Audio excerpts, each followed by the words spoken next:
you so much, Gregorio, for that amazing introduction, and also an introduction to my beloved hometown of Brooklyn. So good afternoon for those of you in London. Good morning for those of you here in New York, and any point elsewhere. I'm happy to be with you. It's funny, I was in Seoul, Korea 3 weeks ago, and I was there on business. And one of the districts in Seoul that I was able to tour was a district called Sungsu. And Sungsu is billed as the Brooklyn of Seoul.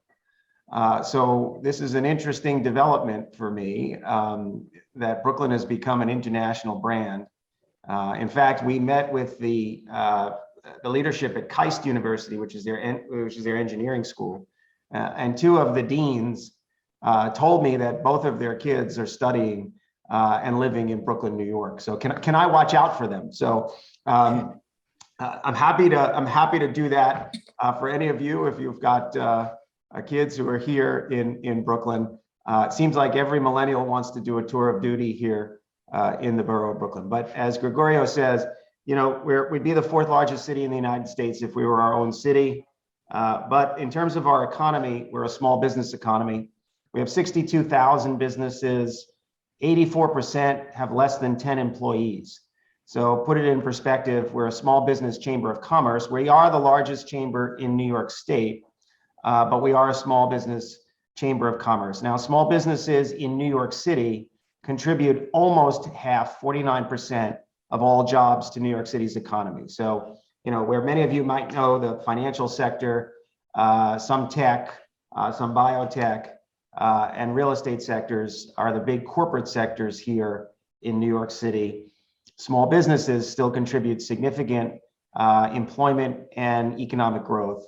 And most of that economic growth over the last 10 years has come from Brooklyn as opposed to Manhattan. Not that this is a competition, but I am the Brooklyn Chamber of Commerce president. I would also say if you're visiting, we welcome you. We are open for tourism. Tourism is bouncing back. 62 million tourists came to New York City prior to the pandemic, and 15 million found their way to Brooklyn. So we're happy to host you. We're happy to have you, and we appreciate you as well. I'm going to share my screen because what I'm really here to talk about is what the Chamber was able to do to support the small businesses throughout the 2 years of the pandemic. Gregorio says, you know, it was a crisis situation. I came back shortly before the pandemic. So as you can imagine, at least my strategic plan had shifted somewhat upon my return. But it was interesting what we were able to actually accomplish during these 2 years. And in some ways, some of what I'm going to talk to you about would not have been possible without the crisis, right? And I don't mean this in a very flip way. I mean this to say that the pace of change in a crisis is accelerated. So if you need to achieve change, if you have a vision for change, in some cases, the conditions of a crisis enable you to accelerate that change. This is part of the story here at the Brooklyn Chamber of Commerce. But let me share my screen. Please let me know, Gregorio, if it pops up. It may take a second because it's a large file. Yes, we can see your screen. Thank you. So this presentation is going to cover a couple of things. I will skip through some slides that are not as relevant because this is my first quarter sort of report to the board. But I do want to point out sort of two things that you're seeing right now on the screen. The first picture on the left, we've had a rash of violence over the last 2 years against our Asian American brothers and sisters. And one of the things that the Brooklyn Chamber did was create this decal so that non-Asian owned businesses can post it in their window in solidarity with our Asian community to show support. The other part of the story on the right, after I would say the first 6 months of COVID, probably lasting through about October of 2020, we had a rash of businesses closed, maybe up to a third of businesses in some of our communities. But since then, we've bounced back, and I've done more ribbon cuttings for new business openings than I've ever done in my entire career. So this is a very good sign. The picture on the right is a business in Flatbush, Brooklyn. It's a beauty salon called Vedette. It's owned by husband and wife team. You can see their beautiful children there as well. 2021 was not a bad year. In fact, most of our economy had reopened. Yes, we had different safety protocols in place, but we were open and we started to bounce back. Some things that New York City did really well is it opened up its streets for outdoor commerce, its restaurants, its retail shops. It closed off streets to increase commerce. And we were doing pretty well through the fall. And then Omicron hit right before the holidays. Our surge came literally a few weeks before the Christmas holiday, which is just about the time when our businesses, our small businesses in particular, our retailers were trying to make up some ground. So we did a quick survey to see what the impact was. The data doesn't lie. 77% of our businesses saw a reduction in holiday sales. 59% reported employees called out sick. 46% reduced indoor activities, which included dining and shopping. And 20% just said, I had enough, and closed the business for a couple of weeks during the holidays. But there were these other factors, these called macro factors, that were impacting the businesses even prior to Omicron. We put an evictions moratorium in place for both residential and commercial. We put it in place shortly after we shut down in 2020. We didn't lift that evictions moratorium until January 15th. By that point, 33%, a third of our businesses said they owed back rent. In some cases, hundreds of thousands of dollars in back rent. And how we reconcile this, because we're still going through this reconciliation process, how we reconcile the rent arrears will determine the fate of some of these businesses. Some of them just will not be able to pay all of that rent back. I mean, that's just a fact. Global supply chain issues have led to product shortages.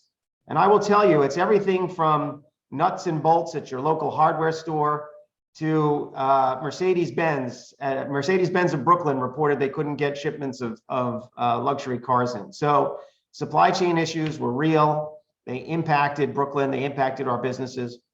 Our worker shortages were pretty acute across all industries, especially our restaurants. Childcare is one of those industries that doesn't pay very well, and we couldn't lure enough people back into childcare, which meant that other people couldn't go back to work, right? Especially if they needed childcare for their kids. Some professional services, we're still sort of working through some of the labor shortages. It's eased up a little bit, but right now we have plenty of situations where businesses just can't find enough workers. And then for New York, the constantly changing mandates and guidelines related to vaccination, exemptions, mask requirements, and the like. I mean, obviously that caused some degree of confusion and impacted the businesses themselves. Some of the work that we did by the numbers, some of the work that I'm really proud of, I'll just point out a few of these data points. PPE is personal protective equipment. We, the chamber, our staff, delivered almost 500,000 units to our small businesses. Yes, masks and gloves and sanitizer and thermometers, but we also purchased heaters, for example, for restaurants so that they could partake in outdoor dining through the winter. We paid for deep cleanings for business, so when they were reopening, they were baseline sanitized. And by the way, we used other small businesses to do the work. Overall, we served close to 6,000 businesses in the borough. We raised money through our CDFI, which I'll talk about. We gave out a lot in terms of loans and grants, and we provided significant technical assistance to all of our businesses on the many government programs that were available to support them. We launched a model that really proved to be helpful. It was called the Small Business Resource Network.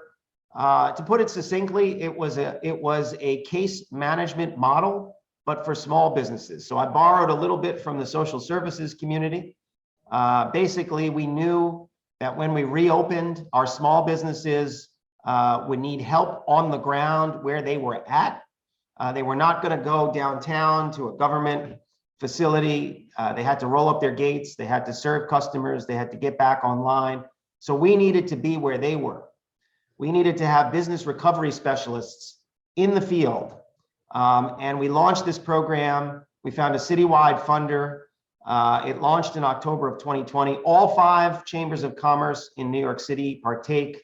So it's not just Brooklyn, it's Queens, it's the Bronx, it's Manhattan, it's Staten Island. One of the things we did was that a lot of our small businesses didn't have an online presence. So we provided free website development. We hosted the websites for free for a year. We provided them with point of sale devices so that they can get online. Many of our businesses had to shift to do online sales. You can see some examples here on the right.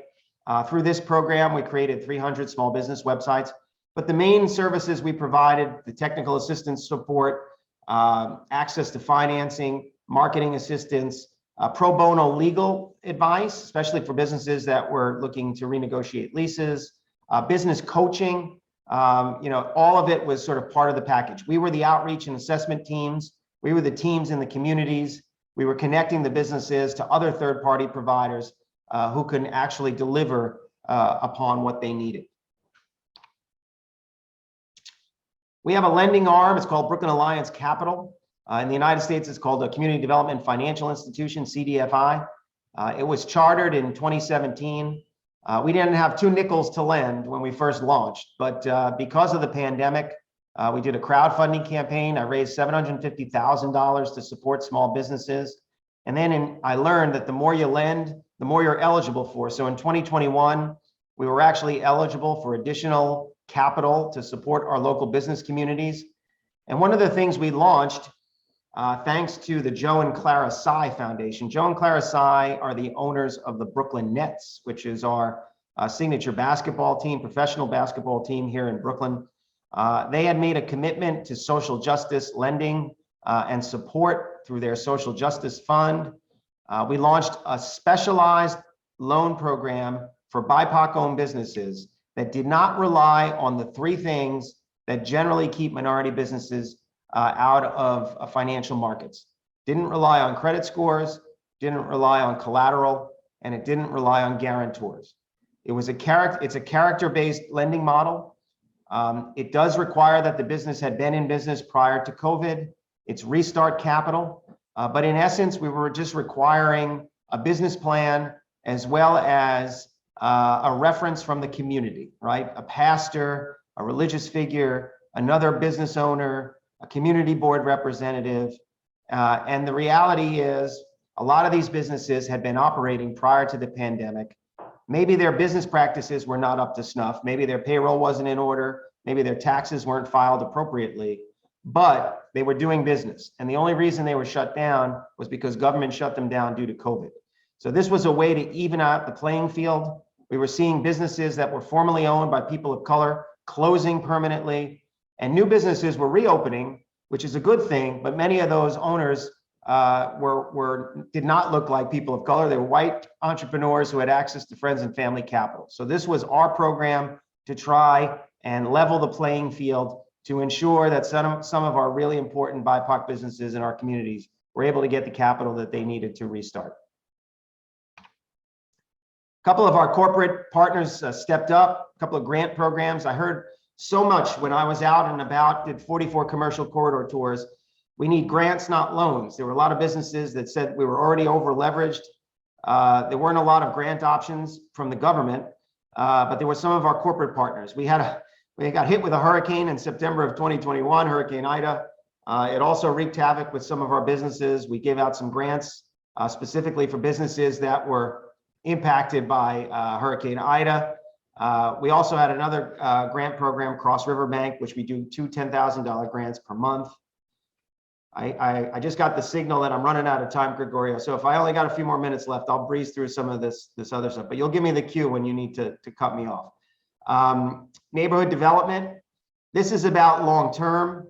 This is about how do we build capacity in our communities so that there's entities on the ground that should we ever have another crisis, there's an infrastructure in place to support them. We call them business improvement districts or merchant associations. They're almost like mini chambers. There are so many commercial corridors that don't have them. So we decided we're going to make a concerted effort to do merchant organizing in these corridors that didn't have these entities in place. We're trying to get back to being a chamber again. We've started doing in-person events. That's our governor up on the right. We did have a successful gala. We did an infrastructure breakfast. Energy Summit is going to be in June. It's a big deal here in New York City. We have new, very ambitious energy resilient, sustainable energy goals for 2030. It's going to impact all of our sectors of the economy. We do a lot around workforce development. We do job fairs. We've started to do 4 job fairs a year instead of 1 big job fair. We do them in different parts of the borough, north, south, east, west, so that we can try and match local job seekers with local businesses. Our healthcare and biotech. Healthcare is the largest sector in Brooklyn by employment. So we reconstituted our healthcare sector. And in addition to that, we've added biotech, which is a growing sector here in Brooklyn, so that we can talk about policy issues related to supporting healthcare and biotech in the wake of COVID. Tourism, I mentioned, we are open for tourists. We want to see you. I will personally take you to Coney Island. So if you're coming from London and you want to go to Coney Island, let me know when you're here and I'll give you a personal tour of Coney Island. That's my pledge to you. So let me know. There's the Wonder Wheel. We could ride the Cyclone. It's the most amazing place in Brooklyn.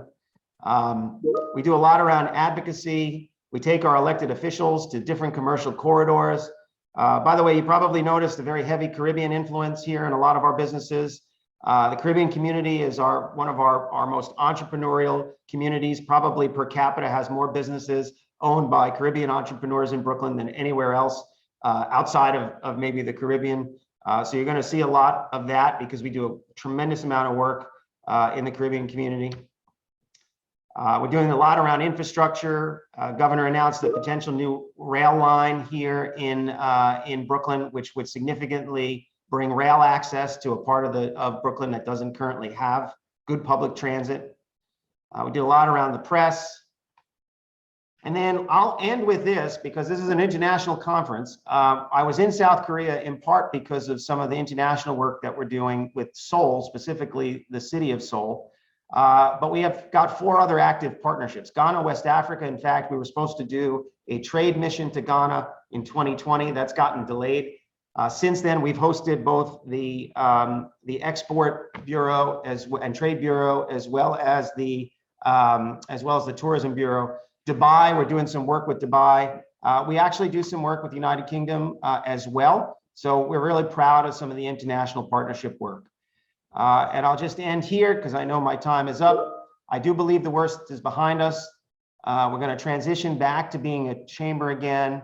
And I'm very thankful to the staff for literally saving thousands of businesses and thousands of jobs here in Brooklyn. So let me stop my share and turn it back over to you, Gregorio. I don't know if we're going to answer questions or not, but